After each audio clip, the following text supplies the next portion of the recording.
Halo saudara semua, perkenalkan kami dari kelompok 7. Saya sendiri yaitu Aprilia Patiplohi. Saya Charles Wakliti. Saya Elisha Kirsa Surya. Saya Smigri Tegonies. Saya Gedie Anto Elsia Likuati. Saya Febrianti Putri. Saya Alvin Solisa. Dan saya Angelina Masyarakat Tepesi. Jadi, mari kita sama-sama mengenal penanganan luka bakar. Selamat menyaksikan.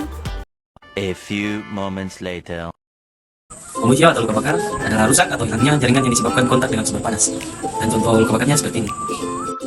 Nah, pada penyebab luka bakar ini terdapat 5, yaitu yang pertama, luka bakar suhu tinggi seperti gas, cairan, dan bahan panas. Yang kedua, luka bakar thermal seperti api, cairan panas, atau objek panas lainnya. Kemudian yang ketiga, luka bakar kimia seperti kontaknya jaringan kulit dengan asam atau basa kuat. Yang keempat, luka bakar elektrik seperti panas yang digerakkan dari energi listrik yang dihantarkan melalui tubuh. Dan yang kelima, akar bakar radiasi yaitu seperti paparan sumber radioaktif. Kemudian, resiko pada luka bakar terbagi atas 3. Yang pertama, jenis kelamin, yang kedua, usia, dan yang ketiga, faktor lainnya.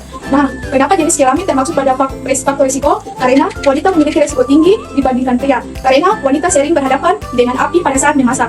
Dan yang kedua, usia. Kenapa usia termasuk dalam risiko luka bakar? Karena anak-anak sangat rentan terhadap luka bakar karena umumnya anak-anak belum mendeteksi bahaya. Dan yang ketiga, faktor risiko lainnya. Nah, kenapa faktor risiko lainnya termasuk dalam risiko luka bakar? Karena pekerjaan yang mengharuskan untuk berhadapan dengan api, penyalahgunaan alkohol dan merokok, kemudian akses mudah ke bahan kimia atau berbahaya. Luka bakar terbagi menjadi 3 derajat. Luka bakar derajat 1 yaitu seperti kemerahan, nyeri, dan rasa sakit.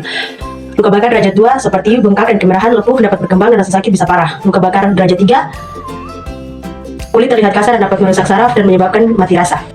Jadi yang berikut adalah pengobatan luka bakar. Di sini ada 3 derajat luka bakar. Yang pertama itu luka bakar derajat pertama, di mana alirkan air dingin di atas luka. Kemudian untuk kulit yang terbakar sinar matahari, dioleskan ke lidah buaya. Dan yang terakhir, kamu juga dapat mengonsumsi obat pereda nyeri. Yang kedua, luka bakar derajat kedua, di mana memakai krim antibiotik seperti sulfadiasin untuk membunuh bakteri. Dan yang terakhir, luka bakar derajat ketiga. Pada derajat ketiga ini dapat mengancam jiwa dan seringkali membutuhkan cangkok kulit untuk menggantikan jaringan kulit yang rusak. Bagaimana cara pertolongan pertama pada pasien luka bakar? Mari kita simak. Yang pertama, segera hindari sumber api dan mematikan api pada tubuh, misalnya dengan menyelimuti dan menutup bagian yang terbakar mungkin pada area tangan atau pada area badan lainnya. Kemudian, singkirkan baju, yaitu lepaskan baju secara langsung dengan perhiasan dan benda-benda lain yang membuat efek tourniquet itu meningkat. Dan yang ketiga itu, setelah sumber panas, dihilangkan rendam daerah luka bakar dalam air atau menyiramnya dengan air yang mengalir selama 15 menit, teman-teman. Kemudian proses ini dapat mendinginkan daerah yang terbakar dan mempertahankan suhu dingin sehingga kerusakan kulit lebih mendangkal dan dapat diperkecil.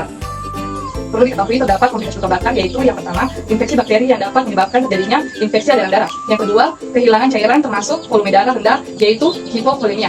Yang ketiga, suhu tubuh yang sangat rendah, yaitu hipotermia. Yang keempat, masalah pernapasan akibat asma.